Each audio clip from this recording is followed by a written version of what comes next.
Morning दोस्तों, आप लोग का स्वागत है आपके अपने यूट्यूब चैनल चैप्टर एग्जाम में। चलिए, जीविका के मॉडल सेट के क्रम में ये जीविका का मॉडल सेट होगा जो मोस्ट इंपोर्टेंट क्वेश्चन का संग्रह है, जो आपके एग्जाम का पार्ट है। बहुत ही इंपॉर्टेंट क्वेश्चन है। चलिए, क्वेश्चन नंबर 1 देखेंगे। कहा पूछा जा रहा है कि महाराष्ट्र भूषण पुरस्कार किस राज्य का सर्वोच्च नागरिक सम्मान है। देखिए, नाम से ही लिख रहा है महाराष्ट्र पूछा जा रहा है, तो इसका जो आंसर होगा ऑप्शन नंबर ए महाराष्ट्र। अगला क्वेश्चन नंबर 2 है। क्वेश्चन नंबर 2 में पूछा जा रहा है कि प्रधानमंत्री जो जन विकास कार्यक्रम पीएमजेबीके का उद्देश्य क्या है, मुख्य उद्देश्य इसका क्या है। इसका जो आंसर होगा ऑप्शन नंबर सी अल्पसंख्यक समुदाय के सामाजिक, आर्थिक और शैक्षिक सशक्तिकरण में सुधार करना। क्वेश्चन नंबर 3 में पूछा जा रहा है कि होम रूल लीग आंदोलन जो हुआ था, होम रूल लीग मूवमेंट किसने शुरू किया था। क्वेश्चन नंबर 3 इसका जो आंसर होगा ऑप्शन नंबर बी बाल गंगाधर तिलक और एनी बेसेंट। बाल गंगाधर तिलक और एनी बेसेंट द्वारा शुरू किया गया था। अब क्वेश्चन नंबर 4 देखेंगे। क्वेश्चन नंबर 4 में क्या पूछा जा रहा है। क्वेश्चन नंबर 4 है, पूछा जा रहा है कि अंतर्राष्ट्रीय आपराधिक पुलिस संगठन जो इंटरनेशनल क्रिमिनल पुलिस ऑर्गेनाइजेशन जो इंटरपोल का मुख्यालय कहाँ स्थित है। इंटरपोल का मुख्यालय पूछा जा रहा है। इंटरपोल का जो मुख्यालय है लियोन फ्रांस में है। कहाँ है इसका जो मुख्यालय, इसकी स्थापना 1923 में हुई थी। 1923 इसका मुख्यालय है लियोन फ्रांस में। अगला क्वेश्चन है क्वेश्चन नंबर 5। क्वेश्चन नंबर 5 में क्या पूछा जा रहा है कि मानव शरीर के सबसे बड़ी धमनी आर्टरी कौन सी है। सबसे बड़ी धमनी, इसका जो आंसर होगा महाधमनी सबसे बड़ी धमनी है। क्वेश्चन नंबर 6 में देखेंगे कि ये टेबल टेनिस के जो रैकेट को क्या कहा जाता है। टेबल टेनिस का जो रैकेट होता है उसे क्या कहा जाता है। इसका जो आंसर होगा ऑप्शन नंबर सी पैडल कहा जाता है। क्या कहा जाता है? पैडल कहा जाता है, पैडल। अब क्वेश्चन नंबर 7 देखेंगे। 7 में क्या पूछा जा रहा है कि लोकमान्य तिलक राष्ट्रीय पुरस्कार किस क्षेत्र में दिया जाता है।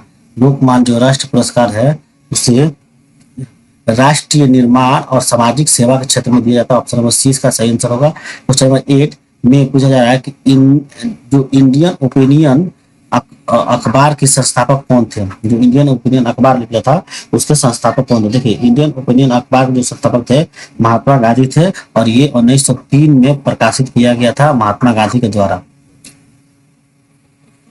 इसका ऑप्शन देखेंगे ऑप्शन नंबर 8 का, देखिए ऑप्शन नंबर बी इसका सही आंसर होगा। हमने बताया कि महात्मा गांधी थे। अब देखेंगे क्वेश्चन नंबर 9। ये रहा क्वेश्चन नंबर 9। पूछा जा रहा है कि मिशन जो इंद्रधनुष का मुख्य उद्देश्य क्या है। मिशन इंद्रधनुष का जो मुख्य उद्देश्य है बच्चों और गर्भवती महिलाओं का पूर्ण टीकाकरण से रिलेटेड है मिशन इंद्रधनुष। अगला क्वेश्चन है क्वेश्चन नंबर 10 में संयुक्त राष्ट्र मानवाधिकार परिषद जो है यूएन ह्यूमन राइट काउंसिल का मुख्यालय कहाँ स्थित है। इसका जो आंसर होगा option number B Geneva Switzerland में। कहाँ स्थित है? जिनेवा स्विट्जरलैंड में। अब क्वेश्चन नंबर 11 देखेंगे। 11 में पूछा जा रहा है कि रेशम के कीड़ों का पालन क्या कहलाता है। जो रेशम के कीड़े है उसका पालन क्या कहलाता है। इसका आंसर होगा सेरीकल्चर कहलाता है। क्वेश्चन नंबर 12 में क्या पूछा जा रहा है कि ये रहा क्वेश्चन नंबर 12। भारत में आयोजित होने वाली खेलो इंडिया यूथ गेम है का मुख्य उद्देश्य क्या है। इसका जो मुख्य उद्देश्य है वो जमीनी स्तर पर खेलों को बढ़ावा देना और युवा प्रतिभाओं की पहचान करना। पहला क्वेश्चन है क्वेश्चन नंबर 13 देखेंगे। 13 में क्या पूछा जा रहा है कि प्रवासी भारतीय सम्मान किस क्षेत्र में दिया जाता है। तो प्रवासी भारतीय सम्मान जो है विदेश में भारतीय मूल के व्यक्तियों द्वारा भारत के प्रति उत्कृष्ट योगदान के लिए दिया जाता है। अगला क्वेश्चन है क्वेश्चन नंबर 14 में पूछा जाएगा राष्ट्रीय खाद्य सुरक्षा अधिनियम NFSA 2013 का मुख्य उद्देश्य क्या है। इसका मुख्य उद्देश्य क्या है, इसका ऑप्शन देखेंगे। देखिए, इसका जो मुख्य उद्देश्य है NFSA का, ऑप्शन नंबर बी इसका सही आंसर होगा कि सभी के लिए खाद मतलब खाद और पोषण सुरक्षा सुनिश्चित करना। क्वेश्चन नंबर 15 में देखेंगे, 15 में दिया है अखिल भारतीय जो हरिजन सेवक संघ, अखिल भारतीय हरिजन सेवक संघ की संस्थापना किसने की थी, स्थापना किसने की? तो इसका जो आंसर होगा ये भी महात्मा गांधी द्वारा किया गया था। ऑप्शन नंबर 20 का सही होगा। और हरिजन सेवक संघ की स्थापना महात्मा गांधी द्वारा किया गया था। अगला क्वेश्चन है क्वेश्चन नंबर 16 में पूछा जा रहा है कि एफ ए टी एफ का पूर्ण रूप क्या है?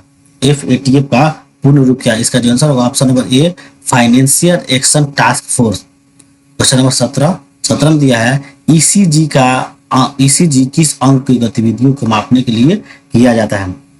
ईसीजी, इसका जो आंसर होगा ऑप्शन नंबर बी हृदय की गति को मापने के लिए ईसीजी का उपयोग किया जाता है।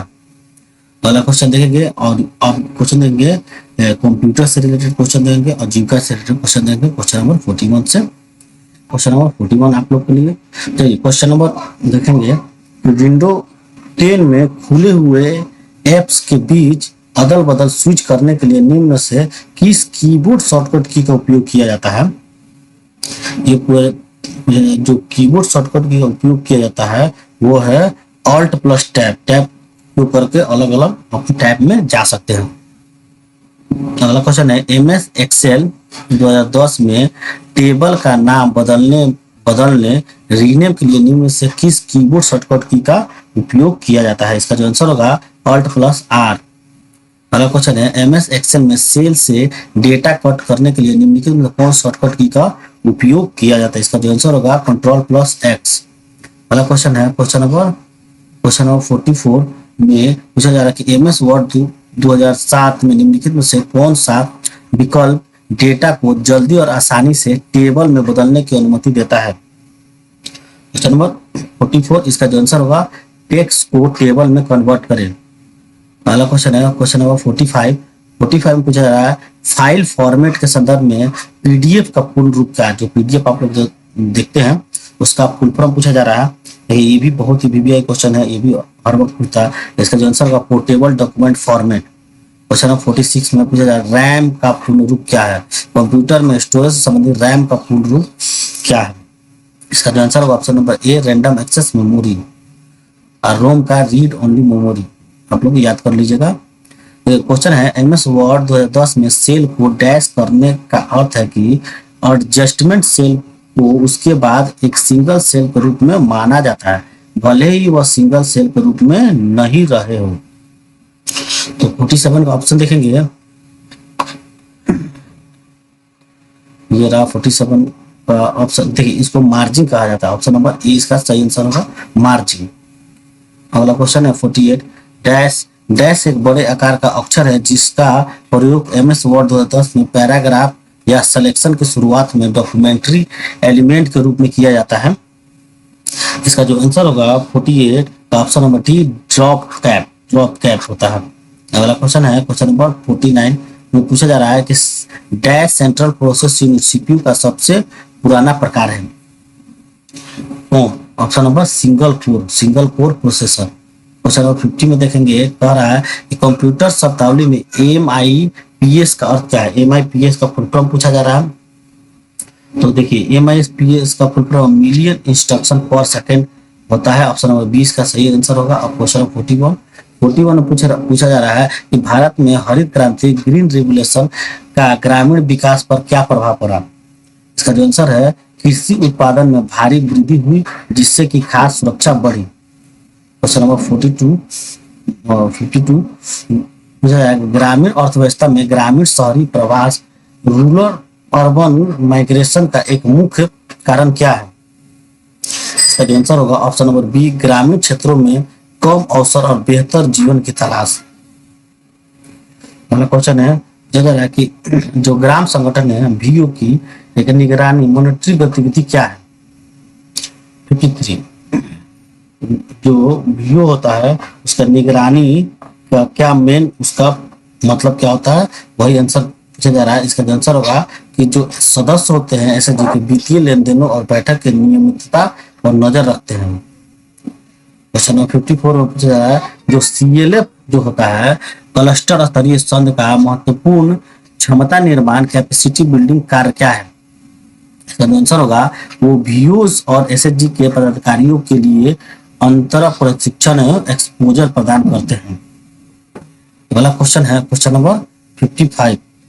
55 में 55 देखेंगे, ये रहा क्वेश्चन नंबर 55।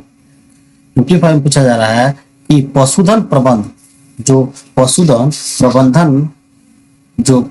पशुधन प्रबंधन की एक महत्वपूर्ण विशेषता क्या है जो स्वास्थ्य और उत्पादकता सुनिश्चित करती है? 55 ऑप्शन नंबर इसका बी सही आंसर होगा। उचित पोषण, रोग नियंत्रण और प्रजनन प्रबंध की व्यवस्था करती है। अगला क्वेश्चन है क्वेश्चन नंबर 56। क्वेश्चन नंबर 56 में पूछा जा रहा है कि बागवानी फसलों में अक्सर कौन सी विशेषता होती है जो उन्हें खबर होने के प्रति संवेदनशीलता बताती है? 56 इसका जो आंसर होगा ऑप्शन नंबर सी उच्च जल सामग्री और नाजुक बनावट। क्वेश्चन नंबर 57 पूछा रहा है कि मीटिंग रजिस्टर में उपस्थित सदस्यों मेंबर प्रेजेंट का रिकॉर्ड क्यों रखा जाता है? देखिए, अब जो उपस्थित सदस्य होते हैं उनका हस्ताक्षर कराया जाता है और हस्ताक्षर कराकर या जो हाथ से टेपा मारते हैं, जो थंब इम्प्रेशन देते हैं, वो भी कराया जाता है मीटिंग रजिस्टर में। इसलिए रखा जाता है कि सदस्यों को नियमितता और भागीदारी का आकलन करने के लिए किया जाता है। ऑप्शन नंबर बी इसका सही आंसर होगा। क्वेश्चन नंबर 58 में पूछा जा रहा है कि बचत के संदर्भ में दीर्घकालीन लक्ष्य लॉन्ग टर्म गोल का क्या उदाहरण है? इसका जो आंसर होगा बच्चों की उच्च शिक्षा या घर बनाना। अब क्वेश्चन नंबर 59 में पूछा जा रहा है कि प्रधानमंत्री सुरक्षा बीमा योजना PMSBY में नामांकित होने के लिए न्यूनतम और अधिकतम आयु क्या है? इसका जो आंसर होगा ऑप्शन नंबर बी न्यूनतम 18 वर्ष, अधिकतम 70 वर्ष। क्वेश्चन नंबर 60 में पूछा जा रहा है कि मनरेगा का मुख्य उद्देश्य ग्रामीण क्षेत्रों से शहरी क्षेत्रों में होने वाली पलायन माइग्रेशन को कैसे प्रभावित करता है? क्वेश्चन नंबर 60 का जो ऑप्शन होगा ऑप्शन नंबर बी ग्रामीण क्षेत्रों में रोजगार के अवसर प्रदान करके पलायन को कम करने में मदद करना। क्वेश्चन नंबर 60 और क्वेश्चन नंबर 61, ये रहा क्वेश्चन नंबर 61 देखेंगे। क्वेश्चन नंबर 61 में पूछा जा रहा है कि महात्मा गांधी राष्ट्रीय ग्रामीण रोजगार गारंटी अधिनियम मनरेगा के तहत कार्यस्थल पर श्रमिकों के लिए कौन सी सुविधा अनिवार्य रूप से उपलब्ध होनी चाहिए? कौन सी सुविधा है जो अनिवार्य रूप से? देखिए, उनके लिए ऑप्शन नंबर बी होगा पीने का पानी, प्राथमिक उपचार किट और बच्चों के लिए शेड जो होना अनिवार्य रूप से चाहिए। क्वेश्चन नंबर 62 में पूछा जा रहा है दीनदयाल अंत्योदय योजना राष्ट्रीय ग्रामीण आजीविका मिशन NRLM के तहत स्वयं सहायता समूह को मजबूत करने के लिए कौन सा कार्यक्रम चलाया जाता है? इसका जो आंसर होगा क्षमता निर्माण और कौशल को विकास कार्यक्रम। क्वेश्चन नंबर 63 में देखेंगे। 63 में पूछा जा रहा है कि प्रधानमंत्री आवास योजना जो है ग्रामीण के तहत ग्रामीण क्षेत्रों में नए घरों के निर्माण के अलावा यह योजना और क्या प्रदान करता है? इसका जो आंसर होगा ऑप्शन बी कच्चे घरों को पक्के घरों में उन्नयन अपग्रेड करने में सहायता करता है। क्वेश्चन नंबर 64 में देखेंगे। पूछा जा रहा है कि प्रधानमंत्री ग्राम सड़क योजना के तहत सड़क निर्माण के लिए पहाड़ी और आदिवासी क्षेत्रों में किस प्रकार की सड़क कनेक्टिविटी की प्राथमिकता दी जाती है? इसका जो आंसर होगा ऑप्शन नंबर सी हेमलेट की कनेक्टिविटी। क्वेश्चन नंबर 65 में पूछा जा रहा है कि मुख्यमंत्री बालक बालिका पोशाक योजना के तहत 6 से 8 तक के छात्रों को कितनी राशि दी जाती है? इसका जो आंसर होगा 6 से 8 तक के जो बच्चे को दी जाती है 800 रुपये दी जाती है। ऑप्शन नंबर सी इसका सही आंसर होगा। क्वेश्चन नंबर 66 में पूछा जा रहा है कि बिहार के मुख्यमंत्री बिहार विकास मिशन का मुख्य उद्देश्य क्या है? इसका जो आंसर होगा ऑप्शन बी बिहार के समग्र समावेशी विकास के लिए नीतियों का कार्यान्वयन और निगरानी करना। क्वेश्चन नंबर 67 ये रहा क्वेश्चन नंबर 67 में पूछा जा रहा है कि बिहार मुख्यमंत्री कन्या सुरक्षा योजना के तहत जमा की गई राशि बालिका को कितनी आयु पर मिलती है, कितनी आयु पर उन्हें मिलता है? इसका जो आंसर होगा ऑप्शन नंबर सी, 18 वर्ष की आयु पर मिलता है। अगला क्वेश्चन है 68 में पूछा जा रहा है, बिहार में मुख्यमंत्री हरित कृषि योजना का मुख्य उद्देश्य क्या है? हरित कृषि योजना का मुख्य उद्देश्य क्या है? इसका जो आंसर होगा पर्यावरण के अनुकूल और टिकाऊ कृषि पद्धतियों को बढ़ावा देना। अगला क्वेश्चन है 69 में पूछा जा रहा है, बिहार मुख्यमंत्री बाल सहायता योजना के तहत वित्तीय सहायता प्रदान करने के लिए बच्चों की आयु क्या होनी चाहिए? इसका जो आंसर होगा 18 वर्ष से कम होनी चाहिए, 18 वर्ष से कम होनी चाहिए। अगला क्वेश्चन है क्वेश्चन नंबर 70, ये रहा लास्ट क्वेश्चन है आप लोग के लिए। क्वेश्चन पूछा जा रहा है कि बिहार में मुख्यमंत्री अल्पसंख्यक कल्याण छात्रावास योजना का मुख्य उद्देश्य क्या है? इसका जो मुख्य उद्देश्य है अल्पसंख्यक समुदाय के छात्रों के लिए आवास सुविधा उपलब्ध प्रदान करना। इन्हीं शब्दों के साथ अगर आप लोग को ये सेट पसंद आया हो तो आप लोग हमारे चैनल को लाइक करें, सब्सक्राइब करना ना भूलें और कमेंट भी करें, जिससे कि हमें मोटिवेशन मिलता है। अगर आप लोग को ये वीडियो पसंद आता है तो आप घंटी का बेल आइकन जरूर दबाएं, जिससे कि मेरा अगला आने वाले वीडियो की जानकारी आप तक जल्द से जल्द पहुंचे और आपकी जो परीक्षा जो होने लगी है, एडमिट करा गई है, आप लोग नित्य प्रतिदिन प्रैक्टिस करते रहे और आपकी सफलता 100% होगी। धन्यवाद।